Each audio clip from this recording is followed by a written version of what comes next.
¿Y por qué hoy damos 2? Bueno, una de las razones es porque no nos alcanza el año, ¿no? Es una cuestión meramente administrativa. Pero la otra razón es porque van a tener el objeto o el fin último, el objeto de estudio como fin último va a ser el mismo concepto, diferente contenido, ¿sí? Pero son muy distintos a los demás. Por eso los vamos a ver. Es muy distinta la propuesta que van a tener en relación a otros filósofos. Entonces, por eso los vamos a ver juntos. ¿Cuál es el objeto? Hasta ahora estuvimos hablando, la estructura de nuestro programa de eje este año es ético, ¿no? Y es sobre la felicidad. ¿Qué va a pasar con estos 2 filósofos? Bueno, no van a tener ese fin último, ¿sí? O ese fin último van a decir que es un intermedio y que no es un fin último. Porque el fin último, el bien al que aspira el hombre, no sería la felicidad, sino el placer. ¿Sí? Y bueno, acá ya tenemos un cambio importante. Y esto va a dar origen a toda una corriente, que va a ser la corriente hedonista, que es una corriente que no es muy estudiada, que ha sido bastante dejada a un lado, de manera absolutamente intencional, y eso está relacionado con el tema de que el eje desde el cual se parte no es el alma racional, ¿sí? Sino es un cuerpo que siente y piensa también. Pero lo más importante es un cuerpo que siente, ¿sí? Entonces, cambia el eje, ¿sí? Cambia el eje para ellos. ¿Pero de dónde parte esto? Bueno, vamos a ver primero, lo vamos a ver por orden cronológico. Primero vamos a ver Aristipo de Cirene y después vamos a ver a Epicuro de Samos, ¿sí? ¿Lo puedes repetir? Sí, vamos a ver a Aristipo de Cirene, ¿sí? Ese que va a dar origen a la escuela cirenaica, y después vamos a ver a Epicuro de Samos, que es otra propuesta hedonista, pero ya de un periodo, un siglo posterior, ¿sí? Del helenismo. Entonces al tener diferente contexto, va a tener también diferente propuesta. Y eso también nos va a decir mucho de la corporeidad en la filosofía, ¿sí? Porque uno no piensa igual si nació en determinada zona o si nació en otra. Tiene diferentes vivencias, y esas vivencias nos atraviesan, y esas formas de ver el mundo de alguna manera se van impregnando y dan un resultado nuevo, ¿sí? Entonces, lo vamos a ver en estos 2 filósofos. Voy a arrancar, como siempre, con una cita. Esta cita va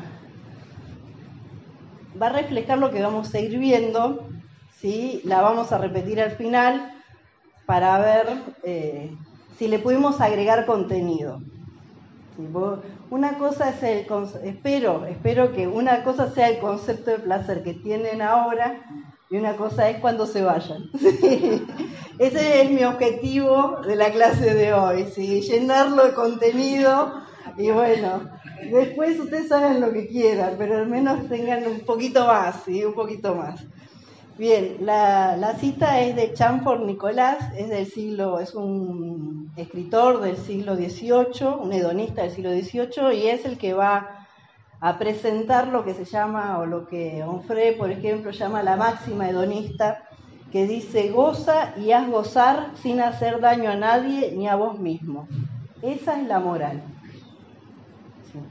Goza y haz gozar sin hacer daño a nadie ni a ti mismo, ¿sí? Bien, tengámoslo ahí, guardémoslo en el bolsillo hasta el final de la de la clase.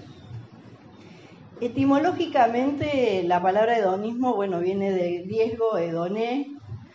Hedoné significa placer, ¿sí? Y el ismo en general es la doctrina que estudia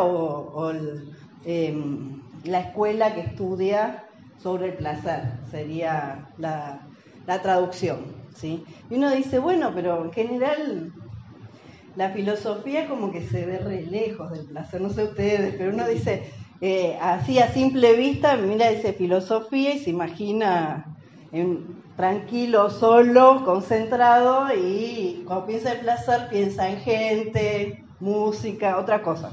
Cada uno, bueno, que huele, ¿sí? No me voy a meter. Pero bueno, tiene mucho que ver. ¿Por qué? Porque la filosofía es la forma que nosotros miramos el mundo, ¿sí? Y la forma que miramos el mundo, nosotros le podemos dar profundidad. Y es lo que buscó Aristipo de Cirene. Aristipo va a ser contemporáneo de Platón y discípulo de Sócrates, ¿sí? De Sócrates van a salir varias escuelas, algunas se van a llamar socráticos menores, y después, bueno, tenemos a Platón, Aristóteles y toda la derivación que viene de ahí del neoplatonismo, que es lo clásico. Pero en los otros que quedaron como socráticos menores, la clase pasada vimos a la escuela cínica, ¿sí? Y hoy de esos socráticos menores vamos a ver la escuela cirenaica, del cual el padre es Aristipo.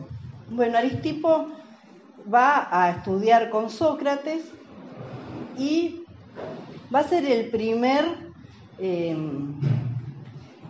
filósofo o el primer discípulo socrático que va a cobrar por sus clases, ¿sí? Y va a cobrar mucho, no solamente va a cobrar mucho. Entonces, con lo que cobraba él le mandaba plata a Sócrates, y Sócrates no se la quería dar, no se la quería recibir. Esto le molestaba a otros, porque acuérdense que una característica era que una diferenciación con los sofistas es que los sofistas cobraban y Sócrates no. Bueno, ¿qué va a decir Aristipo? Va a decir, si Sócrates no cobra, pero lo mantienen los alumnos, ¿sí? O sea, y tenía tenía como alumnos a los jóvenes de las familias más ricas de Atenas. Entonces, bueno, no cobran el dinero, pero iban a los banquetes, le daban la comida, o sea, ¿no? Tiene un razonamiento bastante válido, convengamos. Pero bueno, ese fue uno de los temas que lo alejó de varios de los discípulos de Sócrates. Y otro de los puntos que lo alejó también, además de su doctrina, que ya vamos a ver, va a ser que cuando lo condenan a Sócrates, él no va a esperar a la muerte de Sócrates, no se va a quedar, ¿sí? Él, una vez que se da la sentencia, se va a ir. Entonces, bueno, ya está, ¿no? Ya el maestro había tomado una decisión y él se vuelve para Cirene. Entonces esto principalmente a Platón le cayó muy mal. Platón era un tipo especial, vamos a decirlo así. O sea, o estabas con él o estabas contra él. No existían los grises. Entonces, una forma que tuvo de vengarse un poco de su compañero del ámbito de discípulo de Sócrates fue borrarlo, o sea, que no aparezca en ninguno de los diálogos. Le dijo, no vas a estar nunca más. Y bueno, lo deleteó, básicamente. Entonces, claro, no aparece mucho, aparece en una obra que se llama El alma, de Platón, para oponérsele a su doctrina, pero ni siquiera lo nombra, ni siquiera con su nombre, ¿sí? Nosotros vamos a tener conocimiento de este filósofo por otros historiadores y Genofonte, por ejemplo, sí habla de él, que también escribió sobre Sócrates, ¿sí? Entonces, para Tiene muchas anécdotas Aristipo, al igual que fue Diógenes.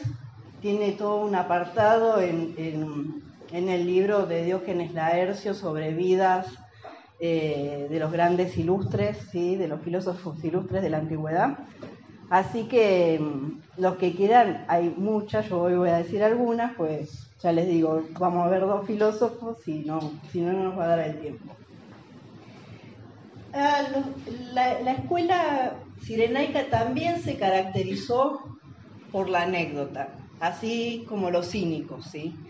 Igual Aristipo escribió, y no nos quedó nada, por supuesto, porque entre que no era amigo de Platón y que hablaba sobre el placer, lo que no se destruyó en la antigüedad se terminó destruyendo en la Edad Media, así que nos quedó muy, muy poco. Pero de lo que quedó se puede sacar bastante contenido. Él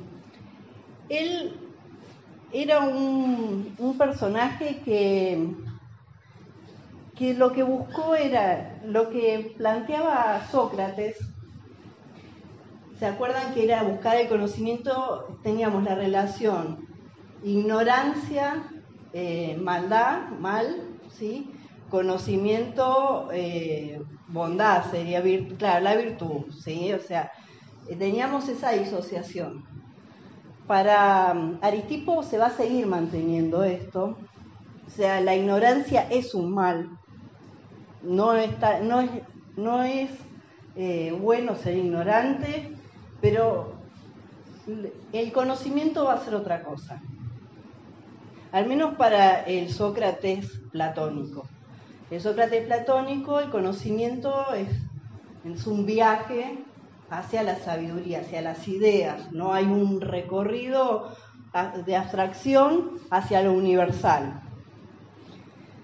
Para Aristipo, el conocimiento es un conocimiento práctico.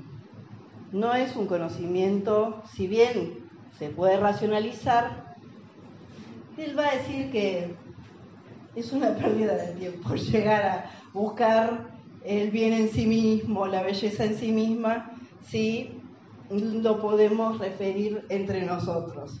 ¿Sí? En esto va a recuperar a un sofista que es Protágoras, que es del mismo periodo, que la frase que nos quedó es: el hombre es medida de todas las cosas, de las que son en tanto que son, y de las que no son en tanto que no son. Bueno, así como ustedes ven esta frase y decís, bueno, es sencilla, bueno, hay libros, tomos sobre esta frase, o sea, discusiones académicas, o sea, porque ¿qué significa hombre? ¿Qué significa medida? ¿Qué significa cosas? ¿Qué significa que son y qué significa que no son? Bueno, se los dejo ahí el tema. Pero sí, él lo que va a hacer es tomar eso y va a decir, bueno, lo bueno y lo malo va a estar relacionado con mi percepción del mundo. Las leyes, no vamos a buscar las leyes universales, sino que las leyes surgen de acuerdos humanos en diferentes lugares, son por costumbre, y uno cuando va a algún lugar tiene que saber adaptarse a las leyes a las que de la gente a la que va a visitar del lugar, ¿sí? Entonces, él lo que va a proponer es que ese bien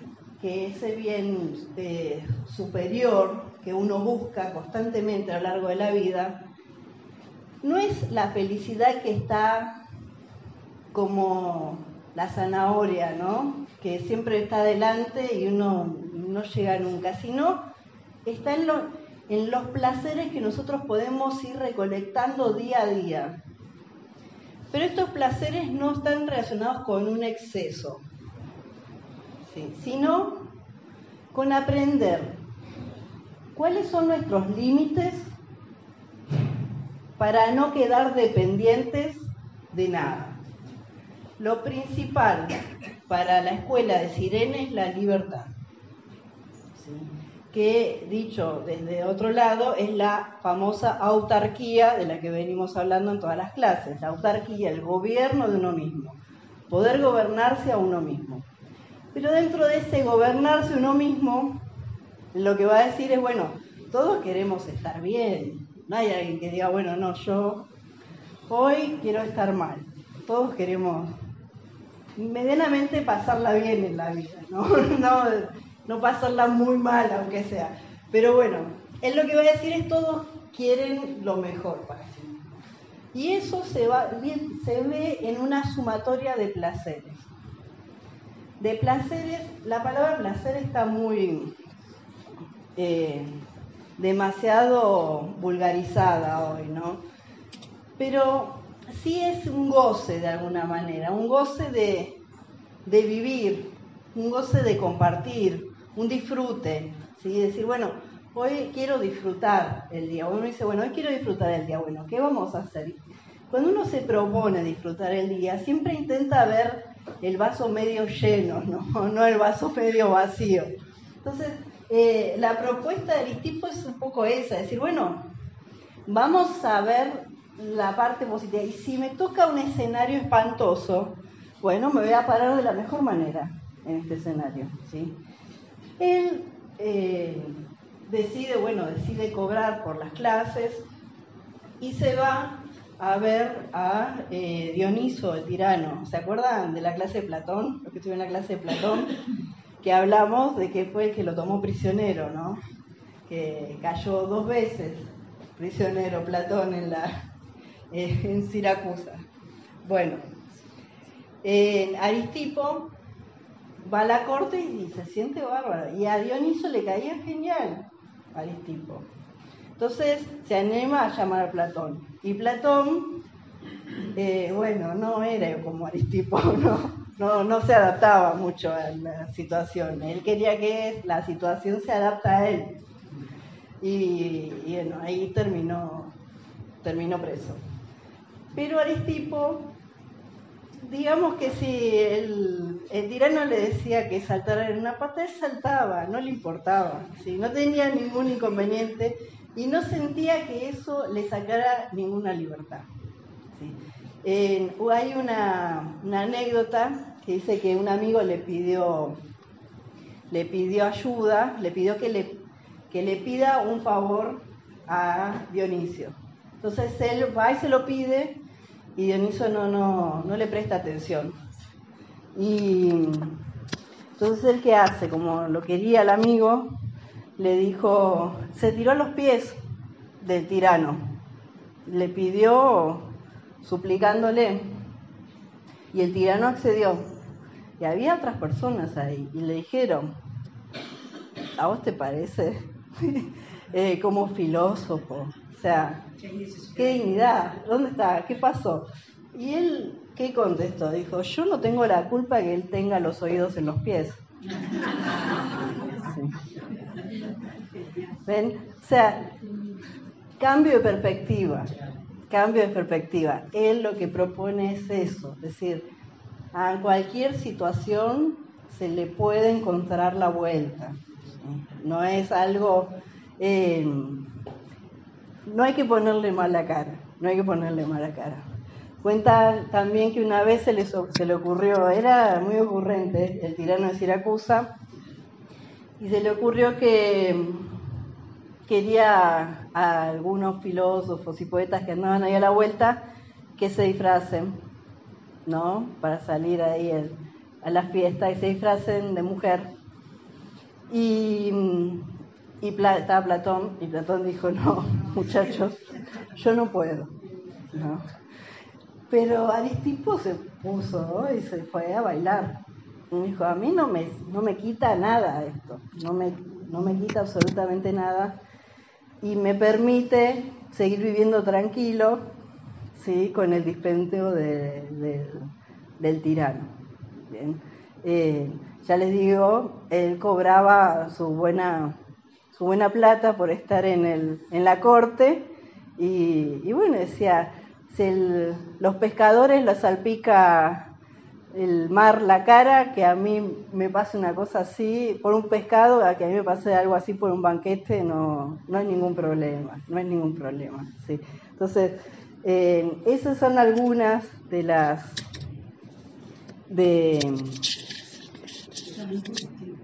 Era muy positivo y también entendía su valor, que eso es lo que a mí más me interesa que nosotros veamos, que a veces nosotros pensamos que hay circunstancias que nos degradan y que esas circunstancias solo nos degradan si nosotros lo pensamos, porque en sí el problema lo tiene el otro, no lo tiene uno, ¿sí? Entonces, cuando uno no compra, es el famoso no aceptarle el regalo, ¿no?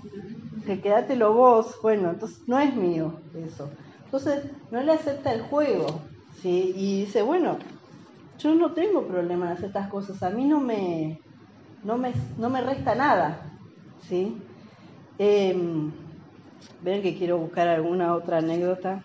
Ven que son bastante graciosas, pero bueno, a ver.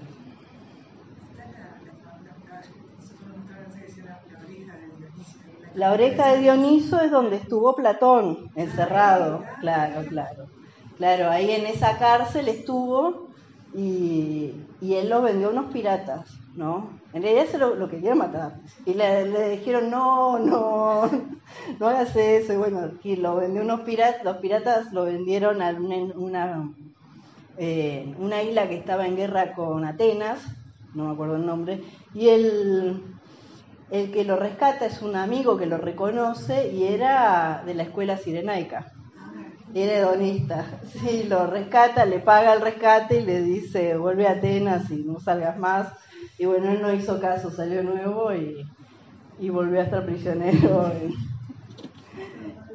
en Siracusa, exacto. Bueno, hay una anécdota que la tiene con Diógenes. Hay algo característico que es que así como con Platón no había buena relación, con Diógenes, el linchera que vimos la otra vez, sí, aunque si ustedes se acuerdan, lo que proponían los cínicos era quedarse con lo menos posible, ¿sí? Tener lo menos posible, era ese viaje. Sin embargo, el ejercicio del cínico, que es el intentar despertar a la gente de un sueño, ¿no? que genera la comodidad y la superficialidad, él lo podía hacer desde la corte. Él hacía el mismo ejercicio desde la corte de Dioniso, él hacía el mismo ejercicio desde la casa de los mismos ricos, él podía hacer ese ejercicio que Diógenes no podía y que muchos cínicos no podían. Entonces Diógenes le llamó el perro de la corte, porque se lo consideraba como si fuera un cínico, pero tenía otras características, ¿sí? Tenía otras capacidades. Entonces dice,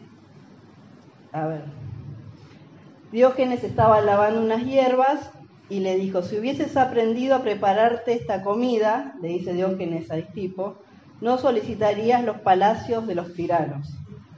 A lo que Aristipo le respondió, y si tú supieras tratar con los hombres, no estarías lavando hierbas.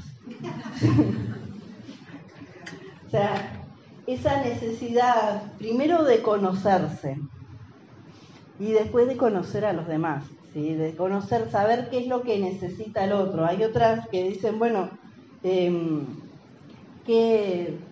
¿por qué fue a ver al Mirano? Y dice, bueno, yo con Sócrates fui a aprender filosofía. Y dice, bueno, con Dioniso fui a buscar plata. ¿No? O sea, no necesito filosofía, ya la tengo. ¿Por qué voy a seguir buscando filosofía? Ahora busco otra vez. Le doy filosofía al que no tiene, ¿no? Bueno, tengo 1.000.000, por eso déjeme, a ver. Bueno, dice que es mejor ser mendigo que ignorante, pues aquel que está falto de el mendigo está falto de dinero, pero el ignorante está falto de humanidad. ¿Sí? Por eso, fíjense que la propuesta del conocimiento es lo que nos hace humanos.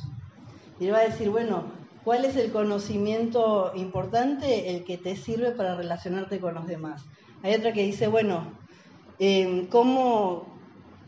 ¿para qué sirve la filosofía? Le dice en un momento, algo que nos preguntan a todos, ¿no? Siempre tenemos respuestas distintas, ni piense que vamos a contestar siempre lo mismo. Y bueno, ahí tipo le dice, bueno, deja a un filósofo y a un hombre sin cultura en una tierra lejana y vas a saber quién logra salvarse.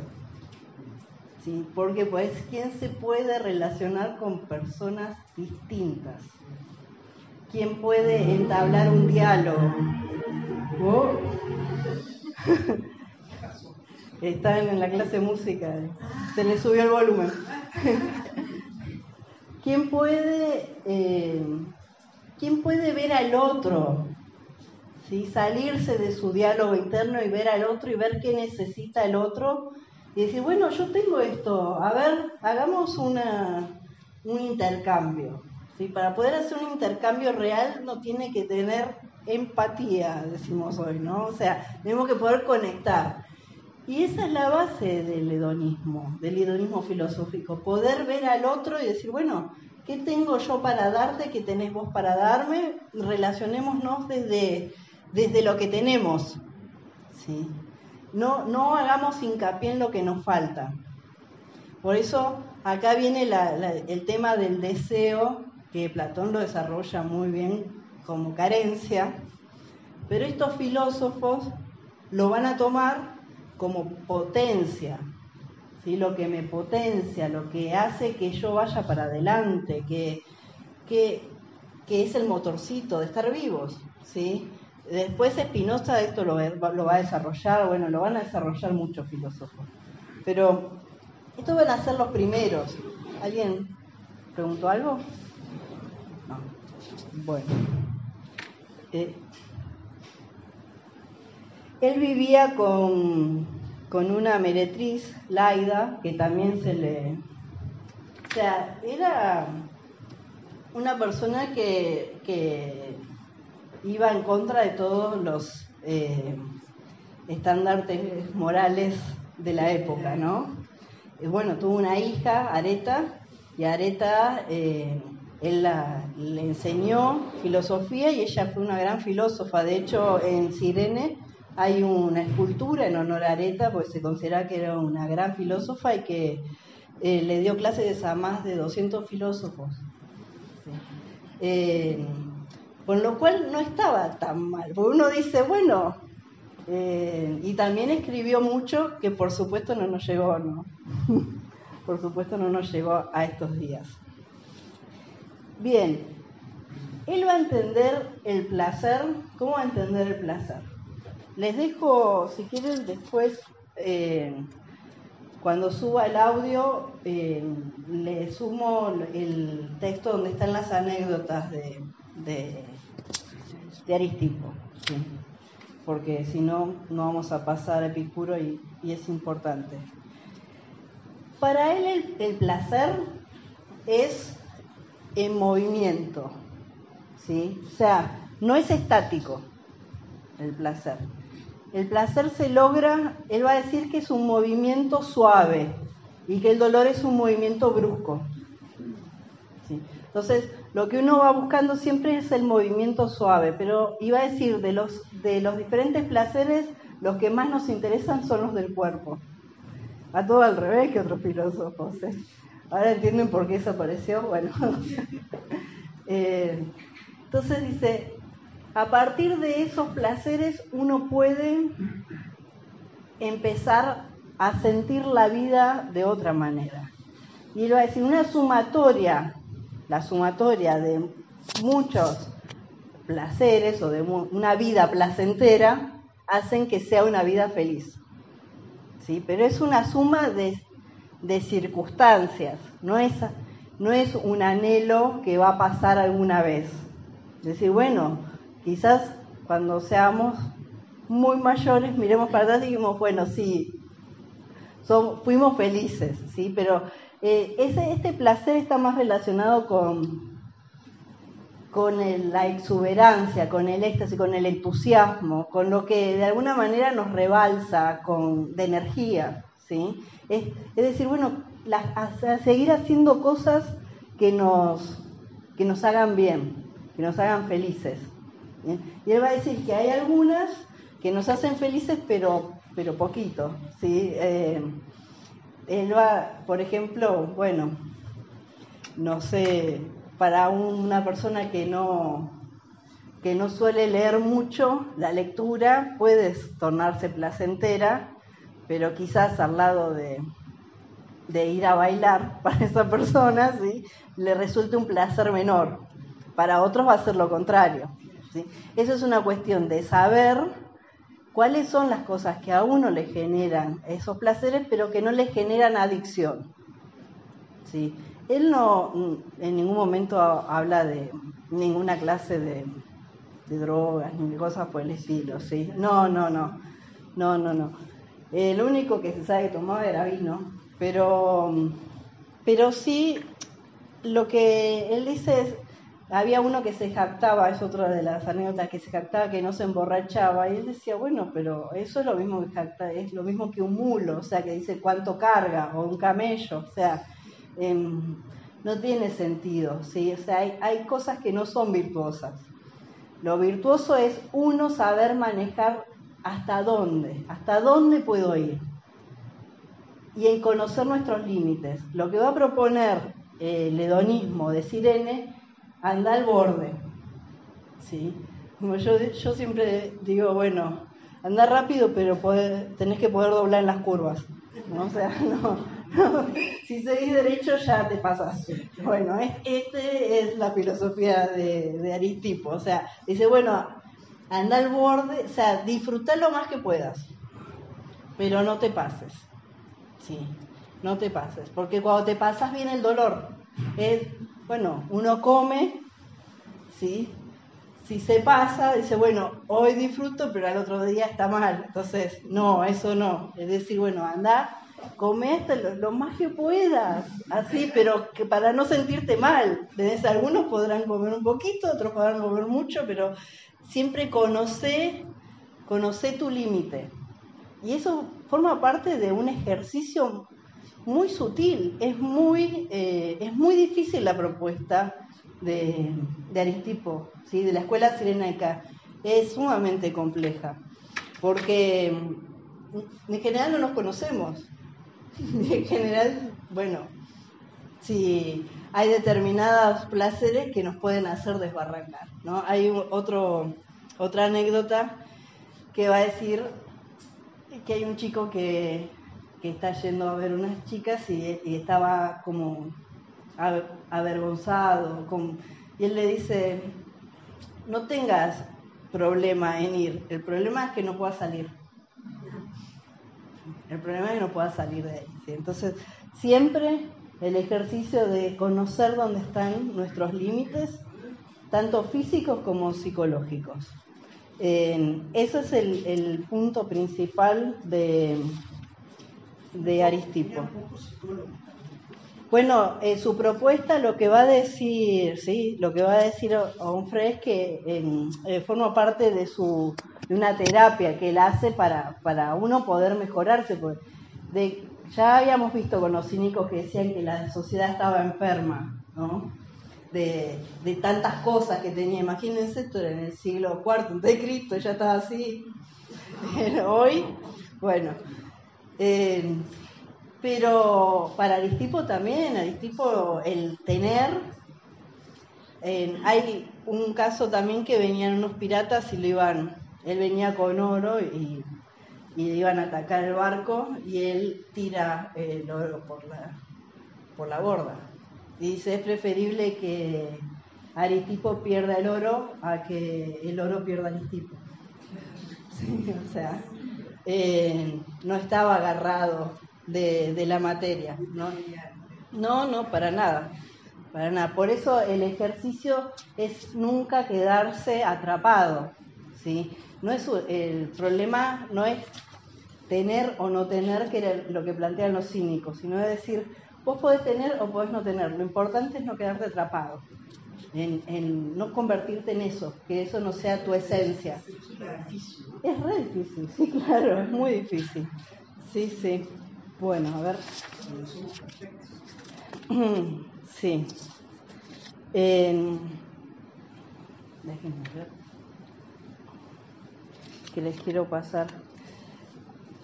Bueno, hay un librito que se llama Sócrates y los socráticos, cartas, que es de Claudia Márcico, que es una profesora de filosofía y filósofa de Argentina, que recopila lo que son cartas ficcionadas, no son reales, porque había un ejercicio que se hacía en Roma, cuando se estudiaba a los filósofos de la antigüedad, que era simular que se mandaban cartas, ¿no? Entonces los alumnos tenían que escribir, bueno, ahora vos escribí como Diógenes, vos escribí como Aristipo, vos escribí como Platón. Entonces se hacía un ejercicio. Bueno, ese libro es una recopilación y ella en la introducción es muy interesante, eso es muy interesante como ejercicio y muy interesante el libro. Y ella escribe: el filósofo cirenaico orienta su búsqueda a la manera de conseguir la mayor cantidad de placeres, evitando lo más posible las situaciones dolorosas, entendiendo ambos de manera cinética, es decir, como actividades con base en el cuerpo. La pericia del filósofo consiste en este enfoque, en maximizar el placer sin que se produzcan situaciones adictivas. Sí. Y después tenemos una cita de Onfray de Contrahistoria de la Filosofía 1 también, que él va a decir: abrirse al presente y pedirle abundantes ocasiones activas de conocer señales características del placer. La voluptuosidad que halaga los sentidos. En las palabras de Cicerón, esta es una definición de hedonismo: pura presencia disponible en el mundo, capacidad para acoger voluptuosidades y alegrías, adhesión a la realidad, son otras tantas maneras de curarse de los sufrimientos psíquicos, tareas a las que Aristipo destina la filosofía. Pura presencia disponible en el mundo. Sí. Él va a decir, igual que Epicuro, que uno de los mayores problemas que tenemos es el miedo. Y el miedo lo que hace es cerrarnos. De hecho, la definición que nosotros tenemos de placer culturalmente es egoísta, ¿no? Nos cierra, no nos abre. Y la propuesta que tienen estas escuelas es de apertura. O sea, abrite al mundo. Abrite al mundo y quédate con lo más lindo que tiene el mundo. ¿Sí? Ejercita tu mirada para siempre ver dentro de lo que hay y sin distorsionar. ¿Cuál es la posición que vos tendrías que tener para capturar la alegría o lo mejor que te pueda brindar esa situación? ¿Sí? Es una propuesta de ser en el mundo. Ser en el mundo, estar en el mundo. ¿Sí? Esto se va a retomar mucho a partir del siglo XX y se va a retomar el estar en el mundo como apertura también dentro de lo que es la filosofía latinoamericana, ¿sí? Rodolfo Kusch y compañía, que lo que van a hacer es proponer el rescatar el cuerpo nuevamente, que ha quedado tan lejos de las abstracciones, y decir, bueno, nosotros pensamos desde un lugar, desde una cultura, desde una ciudad, desde un pueblo, ¿sí? Bueno, ¿cómo nos atraviesa eso? ¿Cómo hace que miremos el mundo? O sea, uno no... Si nosotros tomamos lo que dice Epicuro y lo tomamos tal cual, no digerimos, ¿sí? Lo que va a decir Rodolfo Kusch es decir, bueno, comámonos toda esa filosofía occidental y transformémoslo en otra cosa, en nosotros.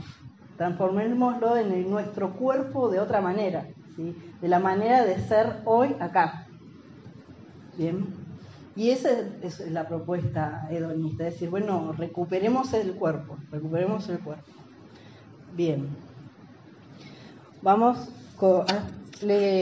¿cómo les cayó? ¿Bien? Bueno, me alegro. Vamos entonces a Epicuro, si les parece bien. Bueno, rapidito. Epicuro va a nacer en el 341 y va a morir en el 241. A todo esto, Aristipo va a vivir 85 años, o sea que mal no la pasó y bastante tiempo, ¿no? Bastante tiempo, bueno. Le hizo bien, sí. Bueno, Epicuro va a vivir 70 años, pero va a vivir una época, lo que nosotros llamamos el helenismo. Es una de las filosofías características de ese periodo.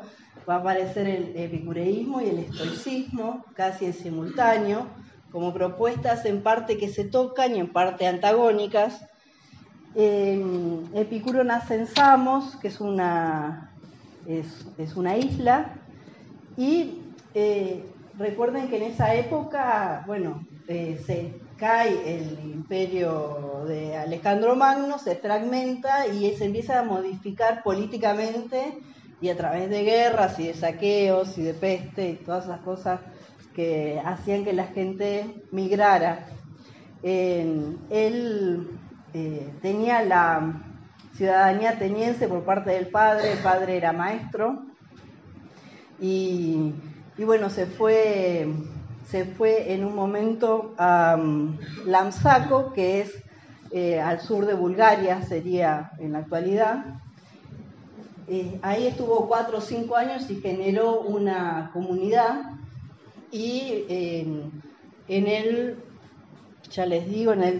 311 regresó a Atenas, compró una casa en las afueras de Atenas y creó lo que se llamó la Escuela del Jardín, ¿sí? que pasó a la historia como el Jardín de Epicuro. Bien. Cuando uno dice Epicuro, en general nos imaginamos todos los excesos juntos, ¿no? Pero no. Esa fue la característica que le pusieron. De hecho, en la Edad Media, cuando se trataba de Epicuro, se utilizaba el animal, el cerdo, como el animal característico de esta escuela. Pero la propuesta de Epicuro sí, es mucho más cercana a la de Aristóteles que a la de Aristipo, ¿sí? ¿Por qué? Porque es un hedonismo racional y es un hedonismo que va a decir que el placer no es ir al límite, ¿sí? Y no pasarse, sino que el placer es la ausencia de dolor. De dolor. El placer como ausencia de dolor. Entonces, ¿de dónde está el modo cerdo así de ir a todos los placeres y excesos? Bueno, no se encuentra en lo que ha quedado de la filosofía de Epicuro ninguna característica que sea de exceso, sino siempre de medida. De hecho, una característica principal va a ser la ataraxia, que también va a ser de los estoicos, ¿sí? La aponía, que es intentar no sufrir dolor tampoco, habla del dolor físico y del sufrimiento moral, ¿no? Y lo que va a decir es siempre buscar el placer, pero el placer no, solo con ausencia de dolor ya está bien.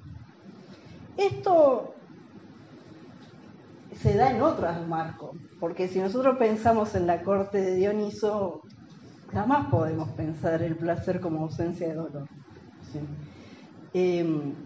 Esta propuesta surge en un momento mucho más crítico, en una sociedad mucho más convulsionada y también en un cuerpo enfermo, ¿sí? Epicuro tenía una enfermedad, tenía piedras en los riñones y de hecho muere por esa razón.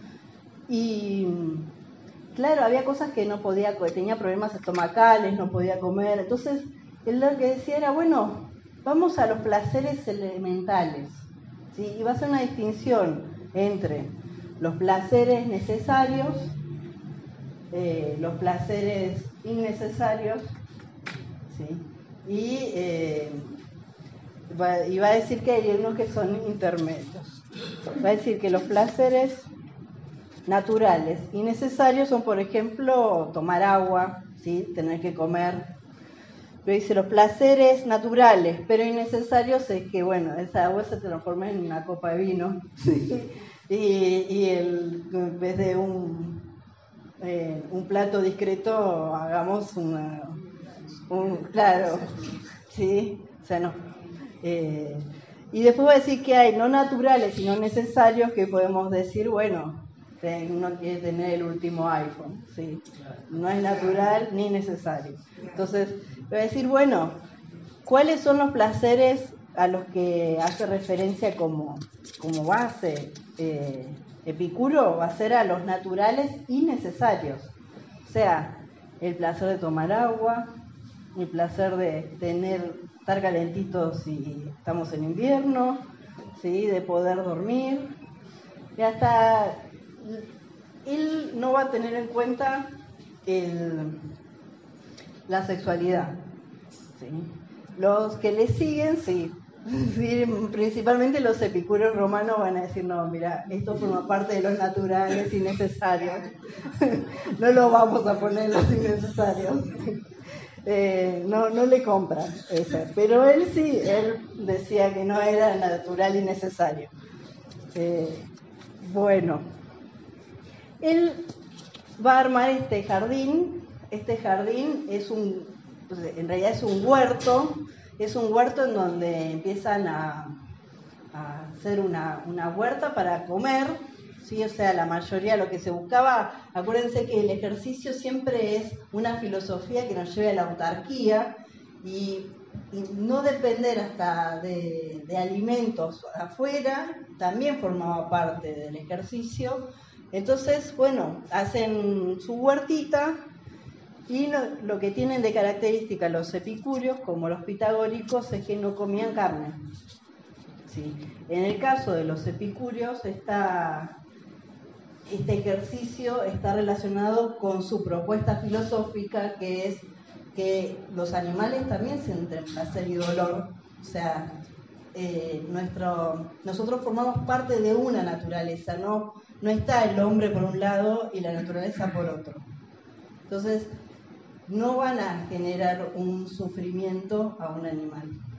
Entonces ellos eran vegetarianos por esa razón y vivían en comunidad, una comunidad que se basaba en la amistad.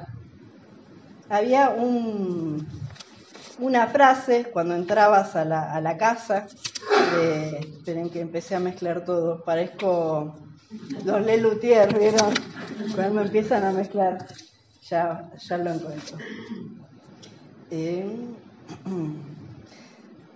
Que el que nos lo acerca es Séneca, que en el frontispicio de cuando uno entraba a la escuela decía: extraño, tu tiempo será agradable aquí. En este lugar el mayor bien es el placer. Y así recibían a la gente. Y algo que escandalizaba en esa época es que recibían a todo el mundo. ¿Sí? No importaba si eras esclavo, hetera, si eras hombre, si eras extranjero, si eras de cualquier raza, color, no había ningún problema, todos podían entrar y participar. Y bueno, el que quería, se tenía que ajustar unas reglas de convivencia. Pero eso escandalizó a todo el mundo, ¿sí? Y claro, ¿y qué hacían ahí? ¿Sí? Porque, ¿qué estaba pasando? Y bueno, entonces ahí se empezaron a armar una serie de murmullos que le hicieron mala prensa. Bien. Igual el mayor problema o lo que más desacredita a Epicuro va a ser a partir del cristianismo, ¿sí? La República Romana va a ser su momento de mayor esplendor en las villas del sur de Italia principalmente. Había muchos lugares en donde se practicaba el epicureísmo y estaban los jardines, y bueno, había algunos que eran mucho más ascéticos y otros que eran mucho más abiertos a los placeres mundanos, le podríamos decir hoy en día, pero como tiene ese espacio para tantos grises, todos estaban adentro de esa propuesta. Y una característica que va a tener, bueno, les voy a dar una cita que dice: todo placer es un bien en la medida en que tiene por compañera a la naturaleza. ¿Sí? O sea, siempre habla de los placeres naturales. Siempre habla de los placeres naturales. No habla nunca de placeres artificiales. ¿Sí? Y él, ¿por qué se aleja? Fíjense que Aristipo puede vivir en cualquier lado. Si él vivía en la corte, pero si se tenía que ir y tenía que estar incómodo, no tenía problemas. Si tenía que dejar la plata porque se le complicaba, tampoco. O sea, iba y venía por el Mediterráneo. Pero Epicuro no, Epicuro vive en un mundo más inseguro, más inestable. ¿Sí? Y eso hace que piense en aislarse de la sociedad. ¿Sí? Dice, no es seguro compartir con todo el mundo ya. Entonces, bueno, vamos a compartir con un grupo, y que este grupo seamos un grupo de amigos, y que en este grupo de amigos se estudie filosofía. ¿Sí? La propuesta de Epicuro tiene una parte física, una parte lógica y una parte ética, igual que los estoicos. Es sumamente completa. ¿Sí? Hay un epicuro que se llama Diógenes de Enoanda, que como consideró que esta era la filosofía más importante y que nos hacía tan bien a todos, decidió hacer un muro en el trayecto hacia el mercado, ¿sí? En donde puso toda la filosofía de Epicuro y la vida de Epicuro, todo. Entonces, cuando la gente iba al mercado en su ciudad, pasaba por ahí, era como un gran graffiti, ¿no? Podemos decir hoy. Y bueno, él se descubrió hace poco. Hay un libro de García Gual que se llama El sabio camino hacia la felicidad, en donde él va a retomar este tema, y tenía 90 metros de largo y 5 metros de alto el muro. Miren si no, era un fan, total. Y él dijo, bueno, mi colaboración con esta sociedad es que todos puedan tener acceso a la filosofía de Epicuro. ¿Sí? Y una de las características que va a tener la filosofía de Epicuro es que va a considerar que la sociedad está enferma, y va a considerar también que hay una cura. Y nos va a llegar la cura como el tetrafarmacón, ¿sí? Que son 4 remedios para el alma. Son muy sencillos de decir y muy difíciles de llevar a la práctica, ¿sí? Claramente. Bueno, los primeros 2 están relacionados con el temor, y los segundos estuvimos trabajándolos hoy un poco. El primero es: no le temas a los dioses. El segundo es: no le temas a la muerte. El tercero es: huye del dolor. Y el cuarto: busca el placer. Entonces, ese ejercicio integrado en una filosofía, en un lugar afín con la naturaleza y en comunidad con amigos, podía recuperar el malestar en el que se encontraba el hombre en esa época. ¿sí? No sé en esta qué les parece. Bueno, en las dos primeras están muy atadas con su física. Yo igual lo voy a tratar muy brevemente, pero la física que va a proponer Epicuro es una física atomista, ¿sí? Que no era la física aristotélica, que era la que se tenía en cuenta, y de hecho es la que se tuvo hasta el siglo XIV, ¿sí? XIV, XV. En la física atomista, que a nosotros hoy nos parece, sí, todo es átomos y vacío, le vamos a decir que sí, bueno, eso desapareció como por 1500 años, ¿no? de la propuesta de las físicas que se manejaban. Y él va a decir, bueno, los dioses también son atómicos. Los dioses también están hechos de átomos. No hay nada, todo es átomos y vacío. Y va a decir, los dioses no solamente están hechos de átomos, sino que son mucho mejores que nosotros. ¿Y qué significa que sean mucho mejores que nosotros? Que la están rebosando, sí. Que la pasan bárbaro. Y es decir, ellos viven todo el día re bien. Entonces, ¿a vos te parece que alguien que está disfrutando se está picando en tus premios, en premiarte o castigarte? Va a decir, no, están en la suya. Y de hecho hay una frase que dice, hay que vivir como un dios entre los hombres. Sí, hay que vivir como un dios entre los hombres, ¿por qué? Porque los dioses viven genial, están disfrutando todo el día. ¿Sí? Y esto era una característica que tenían los dioses griegos, o sea, los dioses griegos y romanos, no es algo inventado por él. Pero él dice, bueno, si ellos están en eso, ¿cómo se van a estar fijando en nosotros? No van a perder un segundo en eso. ¿Sí? Y después cuando dice, no le temas a la muerte, él lo que va a plantear es que el cuerpo y el alma son atómicos, no solamente el cuerpo. Entonces cuando uno muere, se desintegra toda la unidad que se formó y vuelve a la naturaleza. Vuelve a la naturaleza. Entonces, esto hace que no haya una trascendencia. Esta es una de las mayores razones por las cuales se lo ha dejado de lado en Occidente, ¿sí?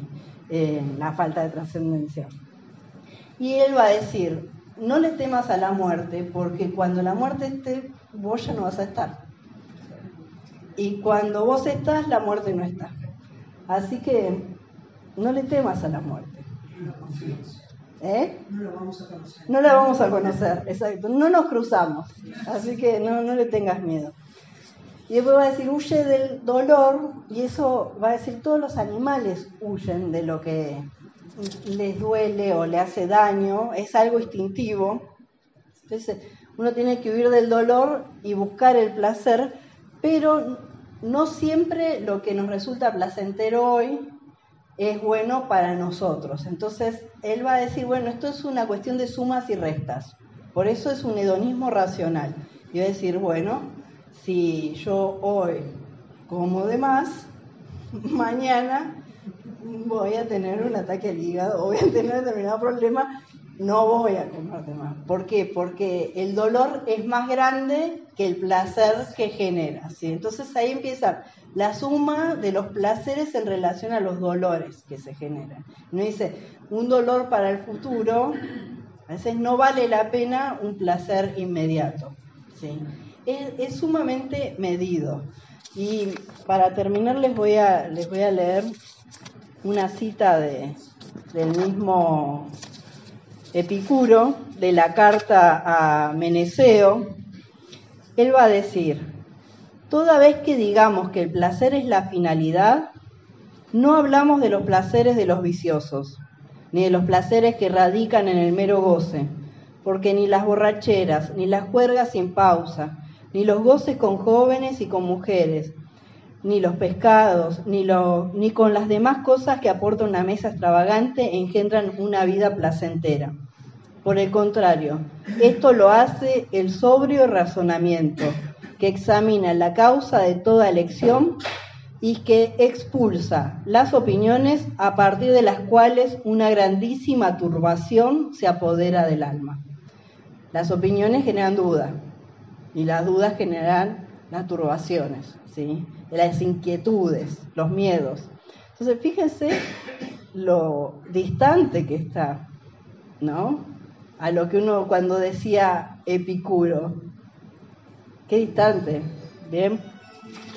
Y les voy a terminar la clase con una cita de Nietzsche, de la Así habló Zaratustra. En la otra canción del baile va a decir: el placer es aún más profundo que el sufrimiento. El dolor, dice, pasa, mas todo placer quiere eternidad, quiere profunda, profunda eternidad. Entonces, ese abrirse al mundo desde el punto del placer es donde nosotros tocamos ese instante eterno. Eso es lo que proponen las escuelas hedonistas. ¿Bien? Así que bueno, los que quieran material me piden, hay bastante material sobre el tema. Y bueno, espero que disfruten más la vida o que vean el placer con mayor profundidad que como lo habían visto cuando entraron a esta clase. Y bueno, gracias.